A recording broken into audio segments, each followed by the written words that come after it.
11th में national technology day, जो India की अचीवमेंट्स को कमेमोरेट और 1998 के पोखरान न्यूक्लियर टेस्ट की सक्सेस को ऑनर करता है।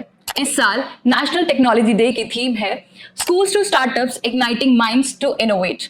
आज हम टेक्नोलॉजी की तो बात करेंगे, लेकिन एजुकेशनल कॉन्टेक्स्ट में। हमारे साथ प्रोफेसर अमरेंद्र बहरान जी हैं, जो जॉइंट डायरेक्टर CIET NCERT के हैं। प्रोफेसर अमरेंद्र देश के एजुकेशन सिस्टम को टेक सेवी बनाने के लिए फ्रंट से लीड कर रहे हैं। दीक्षा पोर्टल, स्वयं प्रभा, ई पाठशाला, PM ई विद्या जैसे इनिशिएटिव्स हमारे सामने लेकर आ रहे हैं। सर, मेरा आपसे पहला क्वेश्चन है, अभी तक हमारे एजुकेशन सेक्टर में क्या क्या टेक्नोलॉजिकली एडवांसमेंट्स हुए हैं, हमने कितना डेवलपमेंट किया है?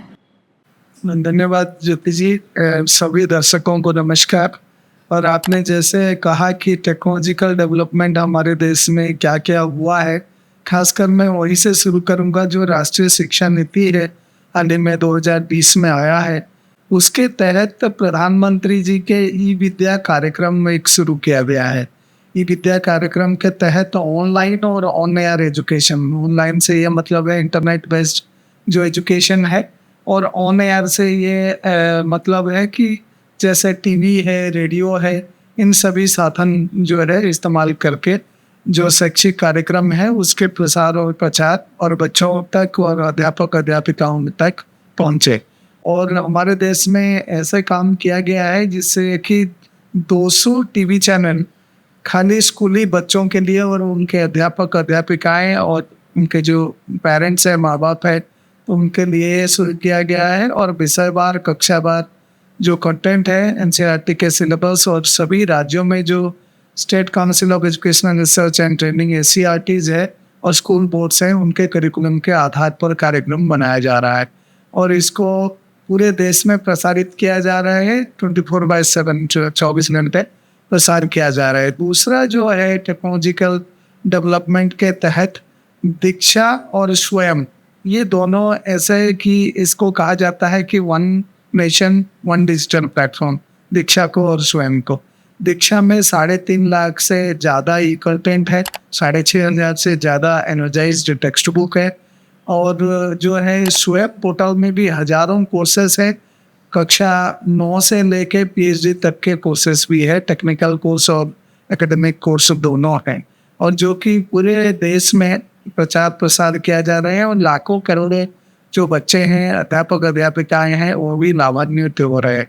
हाल ही में टेक्नोलॉजिकल डेवलपमेंट के तहत भारत सरकार ने, मिनिस्ट्री ऑफ एजुकेशन ने ई जादुई पिटारा करके एक इनिशिएटिव शुरू किया है, जिसमें आर्टिफिशियल इंटेलिजेंस को इस्तेमाल करते हुए, ChatGPT को इस्तेमाल करते हुए 3 AI बेस्ड बॉट बनाया गया है। एक हम लोग बॉट जो है वो है कथा सुनाने के लिए, स्टोरी सुनाने के लिए एक बॉट है, तो और एक है पेरेंट्स को सपोर्ट करने के लिए बच्चों के लालन पालन के प्रोसेस में, और जो तीसरी बॉट है वो अध्यापक अध्यापिकाओं को कक्षा में कैसे वो बच्चों के जो है मनोविज्ञान को जानते हुए और जो पेडागोगिक अप्रोचेस है उसको जानते हुए कि क्या क्या करें और कैसे बच्चों को पढ़ाएं, उसके बारे में उनको गाइड करता है। और ये हाल ही में लॉन्च हुआ था।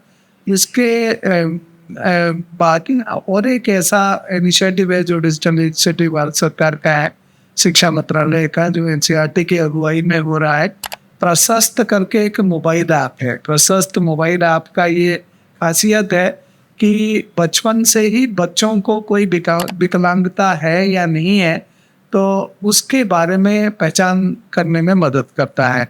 और लगभग जो है RPWD एक्ट 2016 के तहत 21 किस्म की विकलांगता के बारे में बात किया जाता है, और इन सभी विकलांगता बचपन से ही बच्चों का कैसे आइडेंटिफाई किया जाए और बच्चों को सही मायने में दिशा निर्देश दिया जाए और उनके जो है शिक्षा में नवाचार आए और सीखे और एक स्तर तक सीखे और गुणवत्तापूर्ण शिक्षा ले, तो उसके ऊपर जो है जोर दिया गया है। तो ये मैं कहना चाहूँगा, जो प्रधानमंत्री जी का ई विद्या कार्यक्रम शैक्षिक तकनीकी के लिए अपने आप में एक वरदान है और संभवतः विश्व का सबसे बड़ा कार्यक्रम है, जिसके तहत टीवी, रेडियो, इंटरनेट बेस्ड जैसे portal mobile app based education जो है वो दिया जाता है, और जिसके तहत लगभग एनसीईआरटी 15 वेबसाइट के जरिए और 12 मोबाइल ऐप के जरिए, 400 रेडियो स्टेशन पूरे देश में उसके जरिए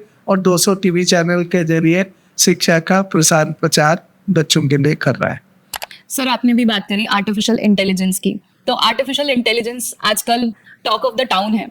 तो आपको क्या लगता है आर्टिफिशियल इंटेलिजेंस इंडियन स्कूल्स में, या मैं यूं कहूं कि जो एआई रोबोट टीचर आया है वो कितना सक्सेसफुल रहेगा, या फिर वो अभी इंट्रोड्यूस करना ठीक नहीं है स्कूल्स में? देखिए ज्योति जी, हमारी जो राष्ट्रीय शिक्षा नीति है तो उसमें यही कहा गया है, खासकर राष्ट्रीय शिक्षा नीति ने 2 अध्याय है मतलब डेडिकेट किया है कि टेक्नोलॉजी के लिए, use and integration of technology और ऑनलाइन एजुकेशन के लिए। और ये कहा गया है कि जो डिसरप्टिव टेक्नोलॉजी है, वो डिसरप्टिव टेक्नोलॉजी हमारे नॉर्मल लाइफ में डिसरप्शन लाने वाला है और लाएगा और लगातार लाएगा। और उस केस में चाहे वो रोबोटिक्स हो, आर्टिफिशियल इंटेलिजेंस हो, चाहे augmented reality, virtual reality, mixed reality, तो ये कंटेंट हो, तो बहुत बदलाव हमारे जो है सिस्टम में ये आएगा। लेकिन जब रोबोट की बात हम लोग करते हैं और रोबोटिक टीचर की बात करते हैं, तो जहाँ आर्टिफिशियल इंटेलिजेंस लगाया गया है और बहुत सारे कंटेंट उसको दिया गया है, संभवतः जो लाइब्रेरी में बच्चे किताब ढूंढते थे या बहुत बड़े पैमाने पे कंटेंट ढूंढते थे, वो रोबोट मदद कर सकता है। जाहिर है वो टीचर का कोई रोल को रिप्लेस नहीं कर सकता है। तो क्योंकि जो इंसान जो है बच्चों के मनोविज्ञान को जानते हुए जो पठन पाठन की प्रक्रिया में योगदान देते हैं और बच्चों की चौमुखी विकास के लिए जो योगदान देते हैं, तो उसमें रोबोट कुछ हद तक जो है इंफॉर्मेशन या आंकड़ा का इकट्ठा करने में और एक कम समय में देने में जो है हमें मदद कर सकता है। लेकिन बच्चों को अलग अलग जो कौशल है वो विकास में हो सकता है कि मदद नहीं करे। लेकिन हाँ, सप्लीमेंट्री और कॉम्प्लीमेंट्री रोल जो है शिक्षा व्यवस्था में, वो ऐसे जो नवाचार है जो शैक्षिक तकनीकी का, तो उसमें आ सकता है। लेकिन कदाई कि टीचर का जो है बिल्कुल टीचर का रोल ही नहीं रहेगा, कि ऐसा कभी नहीं सोचा जाएगा, ना ऐसा कभी सिस्टम में होगा। तो ये तो आपने काफ़ी लोगों की टेंशन कम कर दी। वो अभी तक सोचते थे कि एआई रोबोट टीचर आ गया तो जैसे आपने कहा कि बच्चों को कैसे समझेंगे, तो समझेंगे टीचर्स ही, वही उनके लिए काम करेंगे, बस वो एक सप्लीमेंट की तरह काम करेगा एआई रोबोट टीचर। आजकल मैंने इंस्टाग्राम पे बहुत देखा है कि चैट जीपीटी उस पर बहुत सारी वर्कशॉप्स हो रही हैं। टीचर्स को चैट जीपीटी कैसे यूज़ करना चाहिए, यहाँ तक कि बच्चे भी बहुत यूज़ कर रहे हैं। और हमने बहुत सारे पोस्ट, जब चैट जीपीटी इंट्रोड्यूस हुआ तो हमने देखा था कि बच्चे वहीं से ही होमवर्क कर रहे हैं। तो कहीं ना कहीं उनकी वो क्रिएटिविटी, उनकी इमेजिनेशन, उनकी राइटिंग स्किल्स को ख़त्म कर रहा है। तो चैट जीपीटी का क्या रोल है स्कूल में?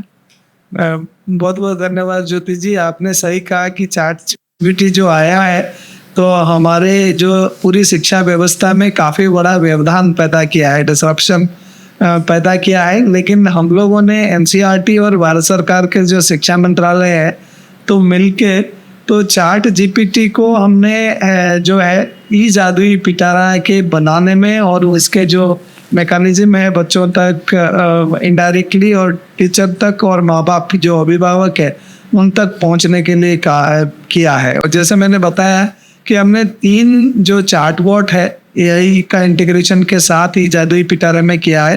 तो उसमें एक चैटबॉट है कथा सखी।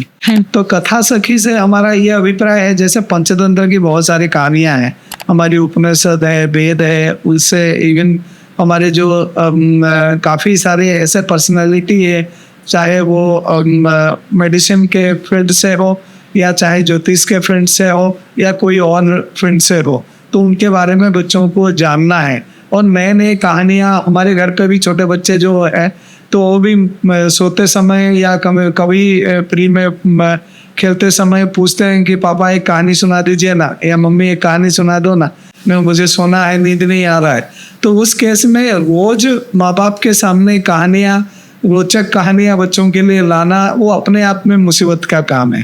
तो एनसीईआरटी ने ये पहल किया है कि ऐसे जितना रोचक कहानियाँ हैं जो बच्चों के लिए रोचक है, तो उसको चैटबॉट के थ्रू, एआई इंटीग्रेशन के थ्रू, तो जिसको हम लोग कहते हैं कथा सखी, तो कथा सखी को जैसे ही कोई कहानी चाहे ऑडियो इनपुट से हो या टेक्स्ट इनपुट से हो, तो जैसे पूछेंगे कि मेरा बच्चा जो है तो एक शेर और एक खरगोश का कहानी आज सुनने के लिए चाहता है, तो मुझे एक कहानी बना के सुना दीजिए। तो वो कहानी जो है माँ बाप के लिए जो है काफ़ी मदद करता है, क्योंकि एक कहानी एक तरीके से वो सुनाता है माँ बाप को, और माँ बाप जो है या अभिभावक या अध्यापिका, तो वो उसको सुन के अपने हिसाब से उसमें एक पात्र जोड़ के या घटा के एक नई कहानी बच्चों में प्रस्तुत कर सकते हैं। तो जाहिर है कि बच्चों को रोज नई कहानी मिलेगी और बच्चों को अपने आप भी प्रेरणा मिलेगा कि ये अगर मशीन कहानी बना रहे हैं, हम भी 2-3 पात्रों के साथ जोड़ के कहानी भी बनाए, तो उस हिसाब से बच्चों का जो भाषाई ज्ञान है, मतलब लैंग्वेज डेवलपमेंट और कॉग्निटिव डेवलपमेंट है, वो काफ़ी अच्छा होगा, विकास होगा। क्योंकि जो हमने ये जो ई जादुई पिटारा का जो है प्रावधान किया है, ये फाउंडेशनल स्तर पर ही किया गया है, जिसमें 3 साल प्री प्राइमरी है और 2 साल का प्राइमरी है, कक्षा 1 और 2। तो और 2 जो है बहुत इंट्रोड्यूस किया है।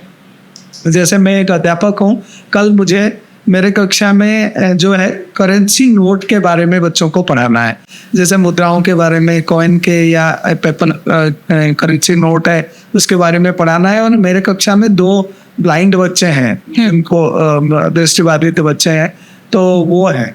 तो उस केस में मैं उन बच्चों को कैसे पढ़ाऊँ? मैं एज ए टीचर अगर मुझे नहीं आता, तो जो चैटबॉट है, तो जो अध्यापकों अध्यापिकाओं के लिए मदद करने के लिए बनाया गया है, तो उसको टीचर तारा हम लोग बोलते हैं। तो टीचर तारा को अध्यापक अध्यापिकाएं जो है सवाल पूछ सकते हैं कि मेरे कक्षा में ऐसे ऐसे जो है बच्चे हैं, मैं उनको कैसे डील करूं। और जाहिर है कि ऑडियो टैक्टाइल इंटरवेंशन के द्वारा, टच के द्वारा, तो कैसे बच्चों को पढ़ाया जाए। और ये सुझाव कौन से दस्तावेज में दिया गया है? वो राष्ट्रीय शिक्षा नीति में दिया गया है, या राष्ट्रीय पाठ्यचर्या की रूपरेखा में दिया गया है, या किताबों में या सिलेबस में दिया गया है, तो उसके बारे में भी बताया गया है।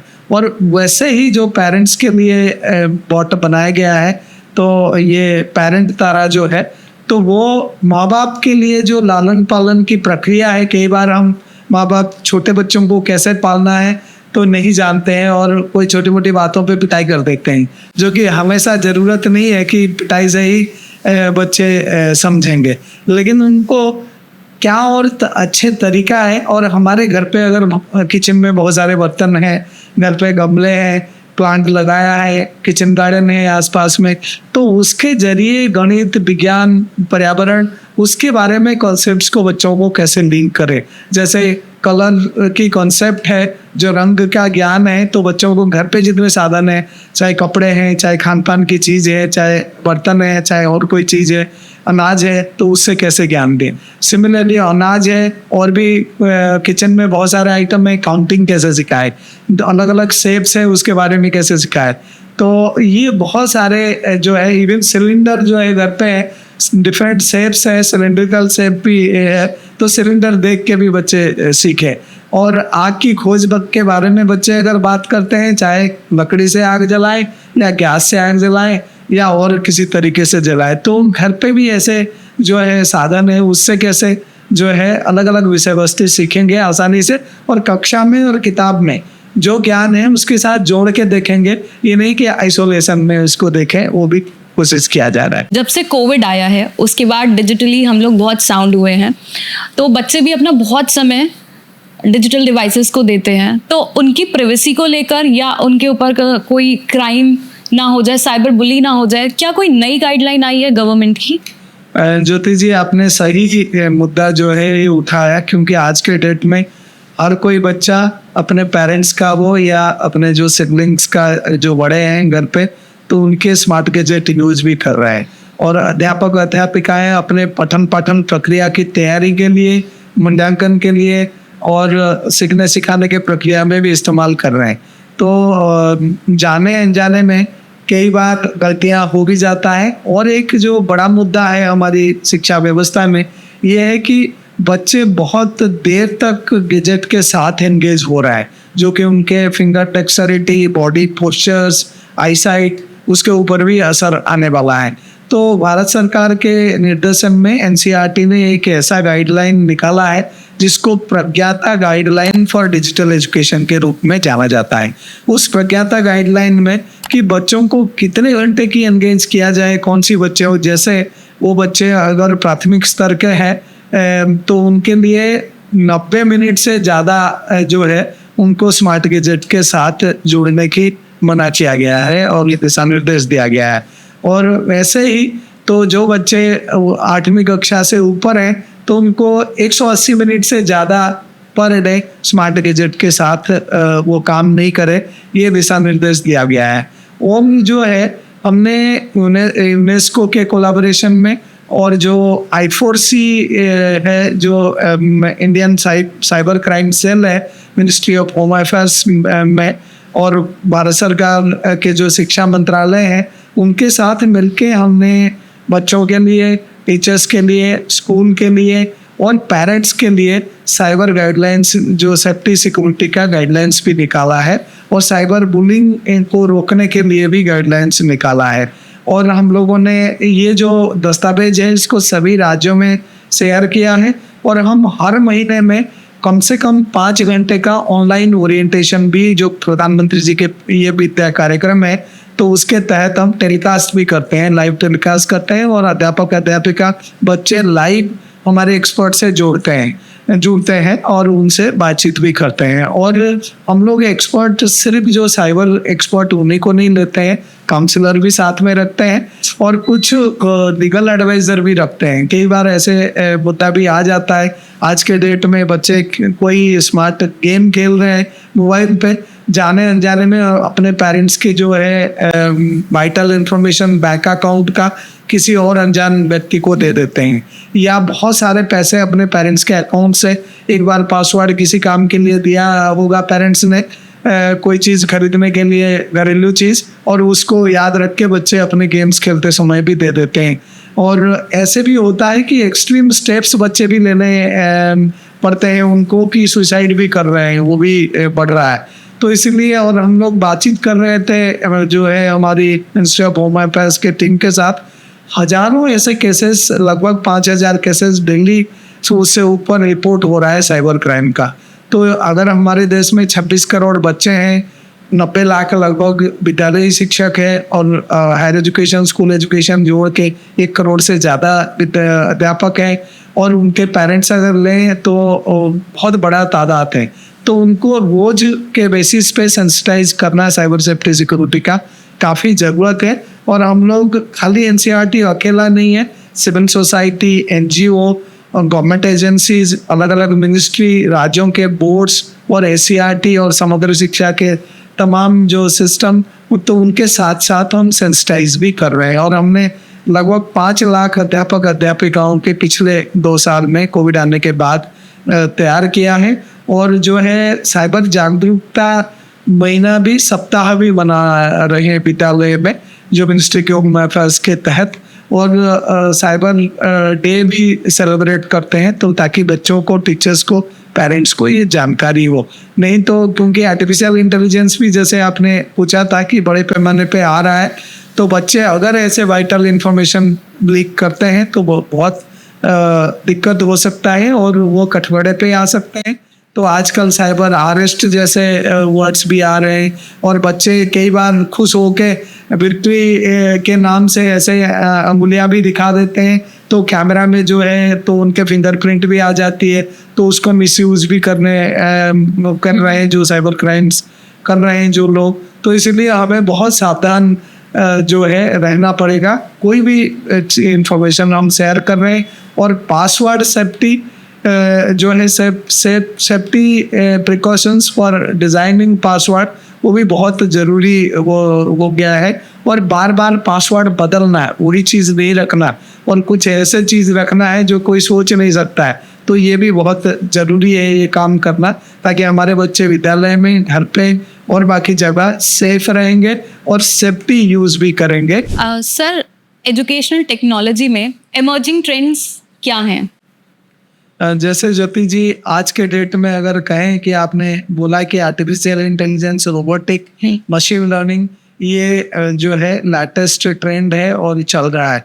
और अगर ई कंटेंट की बात करिए टीचर्स के लिए, ऑगमेंटेड रियलिटी और वर्चुअल रियलिटी कंटेंट भी आ गया है। जैसे आज के डेट में कक्षा में मेंढक का चीरफाड़ करना जो है, डाइसेक्शन करना क्लासरूम में बैंड है एनवायरमेंटली, तो उस केस में बच्चे को वर्चुअल डाइसेक्शन से वो प्रैक्टिस कर सकते हैं। और बहुत सारे ऐसे हैजार्डस केमिकल्स हैं तो जिसको अगर कक्षा में इस्तेमाल करें तो बच्चों के ऊपर रिस्क हो सकता है, कहीं कोई बॉडी पार्ट में अगर गिर गया तो वो जल भी सकता है। तो क्या है, ये वर्चुअल लैब्स जो आए हैं, वर्चुअल रियलिटी कंटेंट जो आए हैं, तो बच्चे प्रैक्टिस थोड़ा कर सकते हैं। जैसे ड्राइविंग ट्रेनिंग हम लोग सिमुलेटर पे लेते हैं, ऐसे सिमुलेटर पे ऐसा प्रैक्टिस अगर करें कि रिस्पेक्टर कम हो जाता है, क्योंकि ड्राइविंग में एक्सीडेंट मतलब डेथ है, या रेड लाइट क्रॉस किया तो डेथ है ऑलमोस्ट।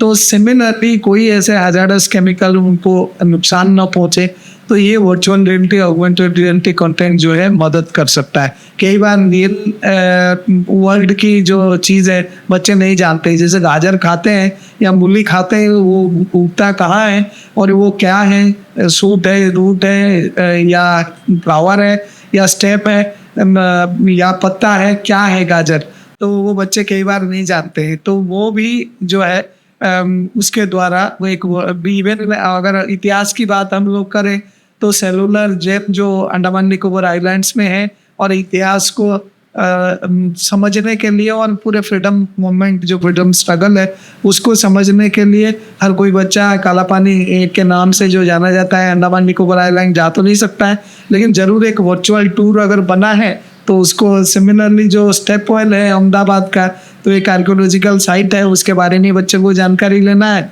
एक वर्चुअल ट्रिप भी लगा सकते हैं। सिमिलरली ताजमहल का, अक्षरधाम मंदिर दिल्ली का, तो उसका भी वर्चुअल ट्रिप लगा सकते हैं। तो ये बहुत सारे साधन जो है हमारी मदद करने वाले हैं। और जो डिसरप्शन और एक जो ला रहा है, ये हर प्रोसेस को आसान कर रहा है। जैसे मेडिकल साइंस पे अगर साइंस में अगर ऐसे चीज़ AR VR वर्चुअल रिलेटेड जो चीज़ आ रहा है तो डायग्नोसिस प्रोसेस को वो स्मूथ कर रहा है, तो एकदम से पता लग रहा है कि नहीं कहाँ कैंसर है, प्रेसाइजली कहाँ ऑपरेट करना है, वो डॉक्टर्स को मदद मिलने वाला है। जैसे पेट स्कैन है, CT स्कैन है, तो MRI है, तो वो टेक्नोलॉजी के जरिए हमें मिल रहा है। और इवन खाली एजुकेशन में नहीं, डिफेंस में भी मिसाइल टेक्नोलॉजी की बात अगर करें तो वो भी यूज़ कर रहे हैं। और जो है कटिंग एज टेक्नोलॉजी यूज़ करना, इंडिया जो है लीडिंग कंट्री है एक। लेकिन जो मुद्दा और एक है कि हमारी कौशल विकास बच्चों का और जो नौजवान का, क्योंकि 2/3 पॉपुलेशन जो भारत का वो नौजवान है, 67-66%, तो लगभग 70 करोड़ 60-70 करोड़ लोग जो है तो वो 18-19-20 के एज ग्रुप से 35-40 के एज ग्रुप में है।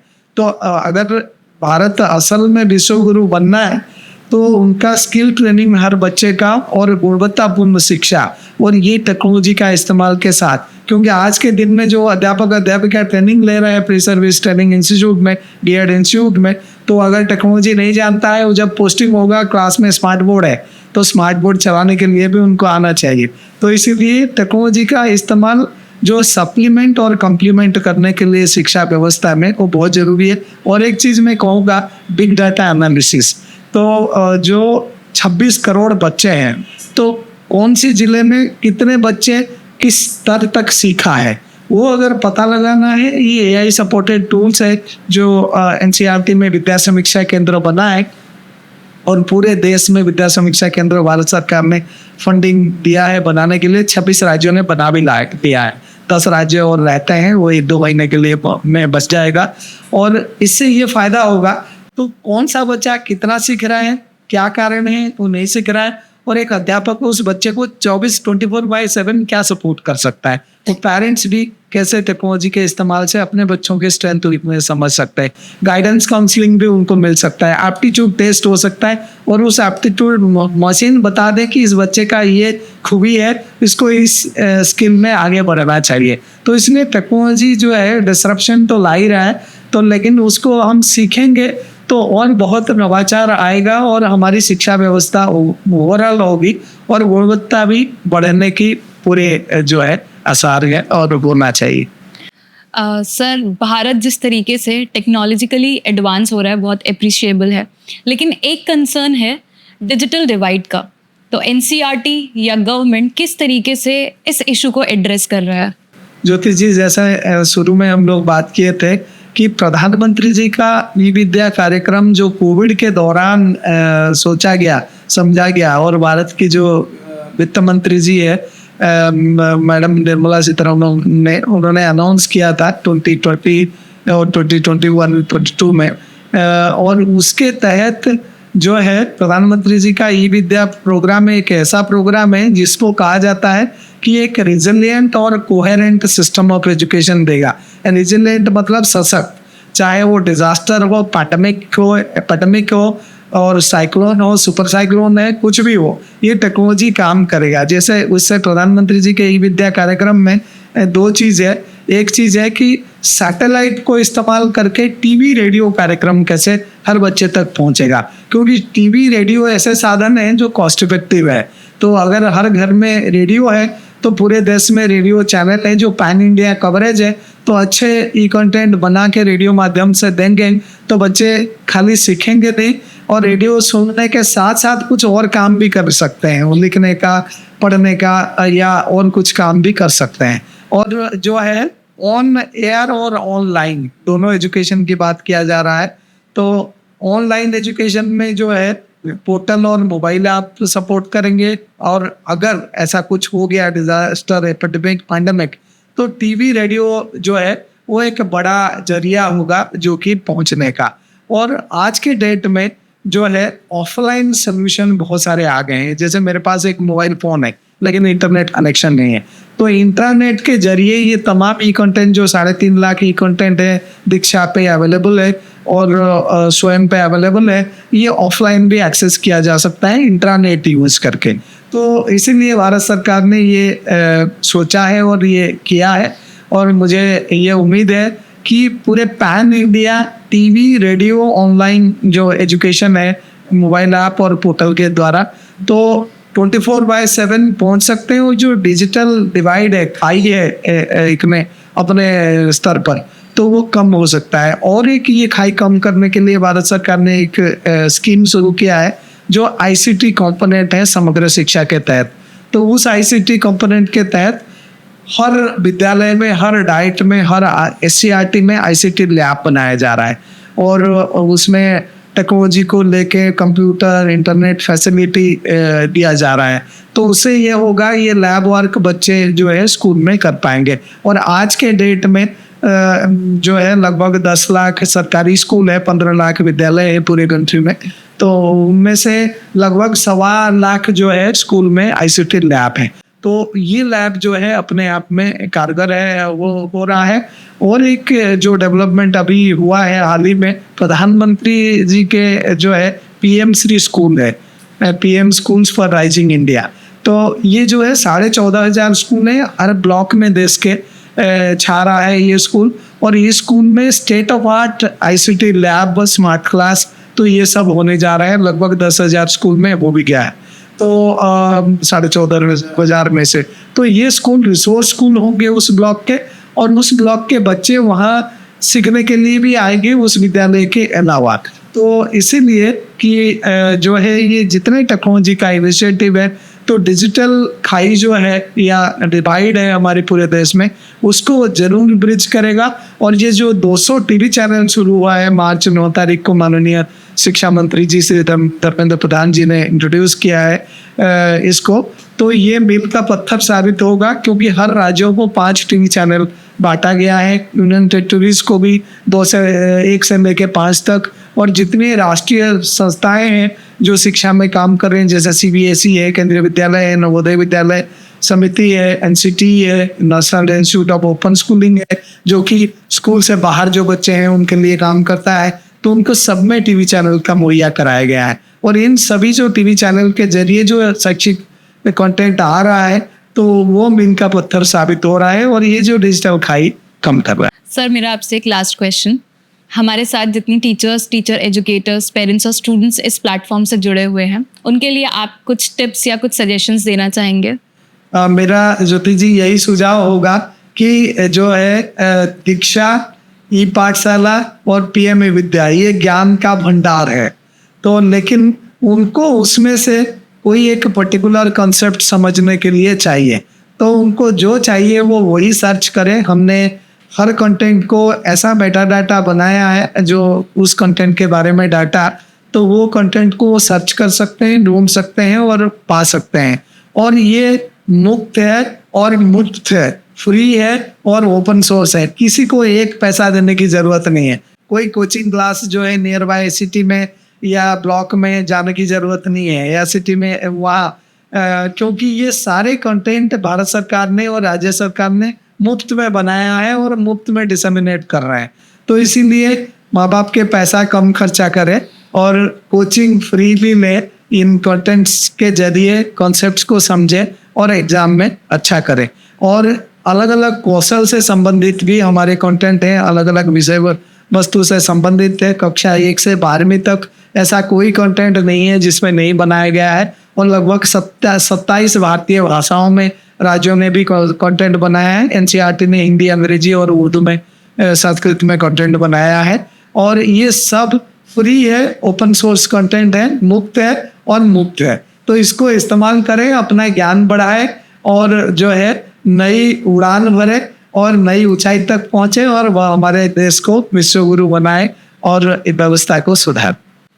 तो ये सारा कंटेंट जो भारत सरकार ने आप लोगों के लिए बनाया है, ये मुफ्त है, पर एफर्ट्स आपको लेने होंगे, इंटरनेट पर जाकर सर्च आपको करना होगा। सर, इतने अच्छे टॉपिक पर इतने अच्छे इंसाइट्स देने के लिए आपका बहुत बहुत धन्यवाद। आपने इतना वैल्यूएबल टाइम दिया, उसके लिए भी आपका बहुत बहुत धन्यवाद। नमस्कार। मैं अपनी ऑडियंस से यही कहना चाहूँगी कि टेक्नोलॉजी हमारी लाइफ का हिस्सा है, उसे कंट्रोल ना करने दें। जितना हम टेक्नोलॉजी को कंट्रोल करने देंगे, उतना ही वो हमें कंट्रोल कर कर हमारी लाइफ को इम्पैक्ट करेगी, नेगेटिव इम्पैक्ट डालेगी। तो इसलिए टेक्नोलॉजी को साइड बाय साइड रखिए, ना कि उसको पूरी लाइफ बनाइए। जय हिंद।